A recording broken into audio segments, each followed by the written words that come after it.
ફુવા આપનો ખૂબ ખૂબ આભાર. હવે હું રમણ ફુવાને વિનંતી કરીશ કે તેઓ અહીં આવી અને શ્રદ્ધાંજલિ આપશે. રમણ ફુવા. તો મારે પણ ખાસ છે, પરંતુ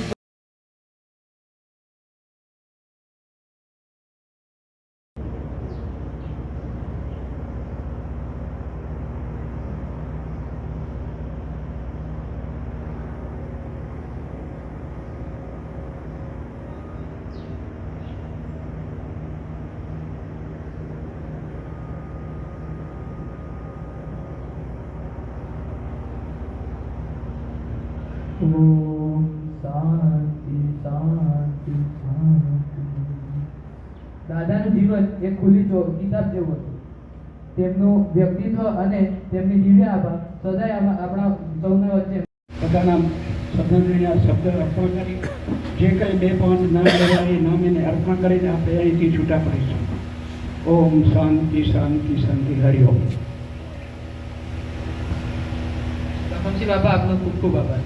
હવે હું શ્રદ્ધાંજલિ ગીત રૂપી શ્રદ્ધાંજલિ આપવા બ્રિજેશ ફુવાને આમંત્રિત કરું.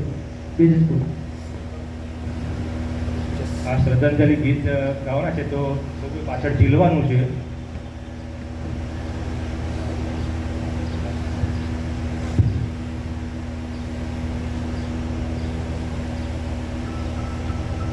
ઓમ હરિઓમ. રૂવે રુદિયો ને રૂવે આકડી રે લો, રૂવે રુદિયો ને રૂવે આકડી રે લો, રૂવે મારા અંતરનો અવાજ રે હો, તમે અમને મેલીને હાલ્યા એકલા રે લો, અમને મેલીને હાલ્યા એકલા રે લો, તમે હતા મારા ભૂમિયા રે લો, તમે હતા મારા ભૂમિયા રે લો, અમને સાચો માર્ગ ચિંતનાર રે ઓ, અમને મેલીને હાલ્યા એકલા રે લો, અમને મેલીને હાલ્યા રે લો, સુનો લાગે અમને તો સંસાર રે ઓ લો, અમને મેલીને હાલ્યા એકલા રે લો, યાદ તમારી ભૂલાતી નથી રે લો, યાદ તમારી નથી ભૂલાતી રે લો, ચારે બાજુ તમારા ભણકાર રે ઓ, તમે અમને મેલીને હાલ્યા એકલા રે લો, અમને મેલીને હાલ્યા એકલા રે લો, રૂવે રુદિ.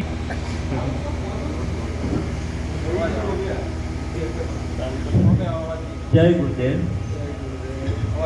આજે સૂક્ષ્મ જીવાત્મા રૂપે મણિબાપા સૌ પરિવાર આજે આપણે મણિબાપા આ લોક છોડીને પરલોક સિધાવ્યા એ નિમિત્તેની શ્રદ્ધાંજલિ સભામાં બેઠા અહીં થઈ. આપે જોઈ તો રામધેણી પરિવાર એમાં અધ્યાપા એમ કહેતા માન્યતા અનુભવ નથી, પણ બાપા લખમસિંહ બાપા વાત ત્યારે કે સંતનું એનું સંત તુલ્ય હતા. પરિવારમાં સમજી આપા અત્યારે છગન બાપા પદ શોભાવી રહ્યા બાલાસા સંસ્થાન સંભાળ સમજી આપાએ દિવાળી પૂરા પુણ્ય કમાયા અને હજી પણ એમના ત્યાં હરિભક્તો આપણે કહીએ તો જે વાત કરી ને અનિલભાઈએ કે ટેકનિકલ માઇન્ડ હતું અને દરેક ક્ષેત્રમાં જોઈએ એ કે નહીં આપણે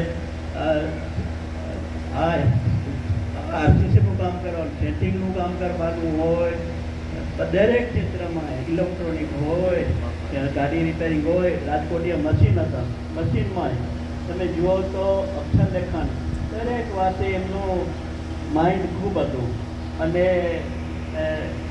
એ પોતે એટલા બધા કે હોશિયાર કે કેમ કેમ આપણે બધું જાણી લેવું. અને આપણે જે કદાચ ન કરી નહોતું, બે દિવસથી જાગ્યા થતી સવાર શરૂ કરી. તો આપણું પણ એક ખરેખર સાચું એમ આપણા બેલેન્સની અંદર પણ પ્લસ બેલેન્સ થાય. બરોબર. ખરેખર એક વાત એવી છે કે એક સુંદર શ્લોક છે કે આપણા દરેકના જીવનને સ્પર્શે છે. કર્મનું બંધન ધનાની ભૂમૌ પશ્વસ્ય ગોષ્ઠે ભાર્યાગૃહ દ્વારે જનસ્મશાને દેહ ચિતાયામ પરલોક માર્ગે જીવ ભૂગચ્છિત કર્મ. આપણી પાસે ધન ગમે એટલું કમાતા હોઈએ, પરંતુ યોક્ષન ચાલે તેટલું જ ધન કમાવું જોઈએ. ઘણી વખત 7 પેઢી ચાલે તેટલું ધન કમાતા હોઈએ છીએ, મારું મારું મારું કરીને. ભગવાન કહે તું મારું મારું કરે તું મર. ભગવાન કે તારું તારું તારું તો તારશે. એટલે આપણે ખરેખર કમાવું જોઈએ, પણ આપણે યોક્ષન ચાલે તેવી રીતે કમાવું જોઈએ. આપણો જીવન વ્યવહાર છે. શિયાળા અને ગામ જાય. મારા અગાઉના વખતે મંડળી જોડે ઘણો બધો સમય વિતાવેલો છે, એટલે એની વાસ્તવિક ઘરેલી ઘટનાઓ બધી ઘરેલી એટલે એને બધા એના પાસે જ્ઞાત થયા. પણ મારે સદભાગી બહુ સમય મંડળી જોઈ નથી.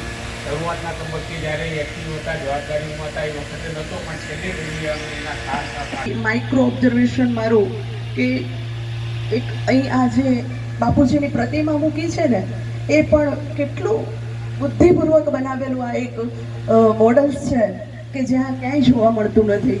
ખરેખર આ યુવા સંઘે આવો કંઈક વિચાર કર્યો હશે કે કોકના ત્યાં કેવી ટેબલ હશે, મળે ના મળે, ઊંચી મોટી, આવું સરસ બનાવીએ, કોઈ તકલીફ જ ના પડે. સારા નરસા પ્રસંગે જ્યાં રિક્વાયર હોય ત્યાં મૂકી દો આ સ્ટેન્ડ, અને એનું ફોટો મૂકી અને સરસ રીતે કેમેરાથી સજ્જ. અને સ્કૂલમાં અમે કાલે જઈ આવ્યા, સ્કૂલ પણ અદ્ભુત. ગામમાં આવી સુંદર ગ્રીન સ્કૂલ, આમ એટલું રમણીય લાગે આપણને. ખરેખર અહીં જે બુદ્ધિજીવી આ અમારી જન્મભૂમિમાં જે છે એને હું ખરેખર વંદન કરું છું. આજે આ શ્રદ્ધાંજલિ કાર્યક્રમમાં હું અહીં ઉપસ્થિત છું, તો હું મમ્મી અને પપ્પા બંનેની વાત કરું. મમ્મી એ નાના બાળકો હોય ને ત્યારે હંમેશા એને તેડે ક્યાં, એનું હૃદય હોય ને ત્યાં હૃદયની બાજુમાં એના બાળકને તેડે કે મારા જેવું કોમળ બનાવું, એને લાગણીશીલ બનાવું. અને બાપ હોય ને એ બાળકને તેડે ક્યાં, ખંભા પર, કે બેટા તું મારાથી પણ આગળ નીકળ અને દુનિયાને જો. આ વિશાળ દુનિયા છે એને તું જો અને માણ. આ બાપુજીની વાત કરું ને હું તો આમ અલગ અલગ કંપામાં બધા રહેતા, મારા પપ્પાને અમે બધા, એટલે બહુ સાથે રહેવાનો મોકો ના મળે, પ્રસંગવારે મળીએ. પણ ગત વર્ષે મારા દીકરી કાયમ વહુને બેસાડી અને એનું પૂજન કર્યું, અને વહુઓ એનું ઋણ ઉતારવા મા બાપને બેસાડી અને એનું પૂજન કર્યું. ખરેખર આ અદ્ભુત, ખરેખર સમાજમાં આ એક ઉતારવા જેવો ગુણ બાપુજીનો. અને હમણાં બેઠા બેઠા મને છાયાબેને વાત કરી કે બાપુજી હમણાં થોડા સમય પહેલાં ભૂપત બાપુજીને કહેતા હશે કે હવે આપણે બહુ મહેનત કરી, બહુ આપણે સ્ટ્રગલ કરી, હવે એક નાનકડી ગાડી લઈ લઈને આપણે ચારે ડોહા ફર્યા કરી કે તમે ચલાવજો ગાડી ને આપણે ચારે જઈશું. ક્યાં ખબર હતી કે આ વૈકુંઠના ધામમાં એ ફરતા થઈ જશે. ખરેખર બાપ છે ને એ દીકરીને, હે પ્રભુ હવે મારા છે બાપ યાદ છે એને તું સાચવજે, એને ખૂબ એની તંદુરસ્તી સારી રાખજે. અને આ છે બે બાપ વૈકુંઠમાં ફરી રહ્યા છે, એમને તારા ખોળામાં બેસાડજે હે પ્રભુ.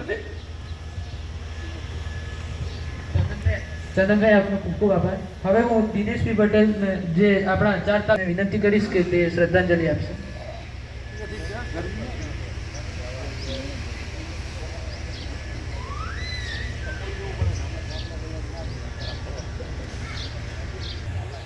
મણિભાઈની અંતિમ પરોજન પ્રસંગમાં ઉપસ્થિત સૌ સગા સંબંધી સ્નેહીજનો, ગ્રામજનો, કુદરતનો ક્રમ છે, ઉદયનો અસ્ત નક્કી છે.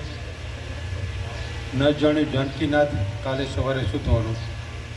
અગાઉના વક્તામાં બાબુભાઈ જે ભૂલમાં 6 માર્ચ કહેતા, બાબુભાઈ 1 માર્ચ 2020ના રોજ આ જ આંગણામાં અરજણ બાપાનું આપતા ખૂબ અમારા ગામમાં વધુમાં વધુ કદાચ હાલતો હશે માણસ તો મણિભાઈ હતા. મારા ઘરના જ મને વડે કે તમે આખો દિવસ બેહી રહ્યો અહીંયા બેઠા હશે તો કહેશે પાછા. મારો ઓછામાં ઓછું હાલવાનું મારું નોબત પૂરતો ઊભો નથી એકતો, થાકી જવાય, બેસી જવાય. પણ કિલોમીટરની તો મગજ દોડાયા રાખીએ. મણિભાઈ એવું મગજ વાપરતા, હું આમ મગજ વાપરીએ. મણિભાઈએ જીવનમાં સેવા મંડળીમાં કામગીરી કરી, કર્મચારી રહ્યા, દૂધ મંડળીમાં પણ એનું પોતાનું યોગદાન આપેલું, ચેરમેન તરીકે બધું. અને જોગાનું જોગ એવું બન્યું કે ચાલુ વર્ષે અમારા મણિબેન જેમ બાબુ માવજી એ ટૂંકા સમયમાં જતા રહ્યા. એમની 5 દીકરી, મણિબેનની 5 દીકરી. ભગવાનને ત્યાં એના દોહિત્ર પૌત્રને હજી ખરેખર સમય હજી વાર હતો કે દોહિત્ર પૌત્ર 10 વર્ષ કાઢ્યો હતો, બેને અનુકૂળ હતું, પણ કુદરતનો ઘરનો ત્યાં રાહ જોતો હશે ક્યાંક ખબર હશે. સંજોગો સાથ હું એમની આપણે અંતિમ યાત્રા પ્રસંગમાં ઉપસ્થિત નહોતો રહી ગયો. લક્ષ્મીપુરા ખાતે રક્તદાનનો કાર્યક્રમ હતો એટલે હું દર્શન કરી નીકળી ગયો હતો, પણ આવી જવાની ઈચ્છા હતી, પણ ચંદુ બાપાએ કીધું કે જીવતા છે એમની મદદ કરો, અત્યારે એક કાર્યક્રમ છે એમાં કામ મદદ કરો, એટલે ઉપસ્થિત રહીને આવ્યો અહીં દર્શન કરી નીકળી ગયો. એટલે બાબા રક્તદાન, મૃત્યુ બાદ ચક્ષુદાન, દેહદાન, કારણ કે આ જીવમાંથી જેટલું કામ લાગે એટલું લઈ લો. હજી એ કહું છું કે આપણી સમાજમાંથી હજી આપણે ચક્ષુદાન માટેનું હજી વિચારો કે હજી ઘણાને ખબર નથી કે કલર દૂધનો શું છે, છાશનો શું છે. આપણે હજી આ તબક્કે મણિભાઈની યાદગીરીમાં ભાઈ બાબુભાઈ જે વિષય આપ્યો એવો જ મણિભાઈ શક્તિ તો છે જ. હમણાં ગાવા મંડી ગયા 2-4 જણા, વિઠ્ઠલમુખી, પીએલ, કરશન વાસોર. મેં કીધું આ ભાઈ ચાલુ કરો, રાજુભાઈને ફોન કર્યો, આ 10-11 વગાડશે તો હમણાં આજે જોગાનું જોગ લાઇટે નથી, હવે લાંબુ આપશું તો અહીંયા કને કાર્યક્રમ મોડો થશે. એટલે આપણે ઉમિયામારા મંદિરથી કરતાલય બધું આવ્યું છે. આપણી યુવા ટીમ આજથી મણિભાઈને ખરી શ્રદ્ધાંજલિ આપીએ કે આપણે 15 દિવસે 1 દિવસ તો આપણે એવું કરીને આપણામાં શક્તિ રેલીને બહાર કાઢીએ તો એ સાચી શ્રદ્ધાંજલિ કહેવાય. અને આવા મણિભાઈને પાછળના પરિવારમાં આપણે સૌ જોડીને પ્રાર્થના કરીએ, કોકિલાબુનને પરિવાર સહકાર આપે. એમાં અમે એક ઘર છે પણ અમારા ગામ માટે ભાઈ એવું ના ગણતા કે મણિભાઈનું પરિવારનું એક અમુક ગામ આખું સાથે જ છે, કોઈ જગ્યાએ તકલીફ નહીં પડે. અમે સાથમાં છીએ. કંપામાં ઘણા નિયતો 12-13 કે 14 ગામના આવશું કચ્છના, પણ કોઈ જગ્યાએ કોઈ બી ઉણપ આવતી નથી. છતાંય અમે તમને રમજાન પરિવાર સાથે તો મારો નાતો ઘણો છે, અને એવું કદાપી ના લાગતા કે મણિભાઈ ગયા છે છતાં યોગેશભાઈ ને પ્રતિકભાઈ કે અમે સાથે છીએ, કદી ઉણપ નહીં આવવા દઈએ. એ તબક્કે આ 4 તાલુકા વચ્ચે સમાજમાં આવા નાની નાની ઉંમરના જાય છે. બાબુભાઈ જે વિષય આપ્યો હોય કેન્સર, તો આપણે લક્ષ્મીપુરા ખાતે વડાલી કંપે કેન્સર માટેના કેમ્પ રાખી છીએ. આજે અત્યારે 151 બોટલ રક્ત કર્યું, તો અમે એનો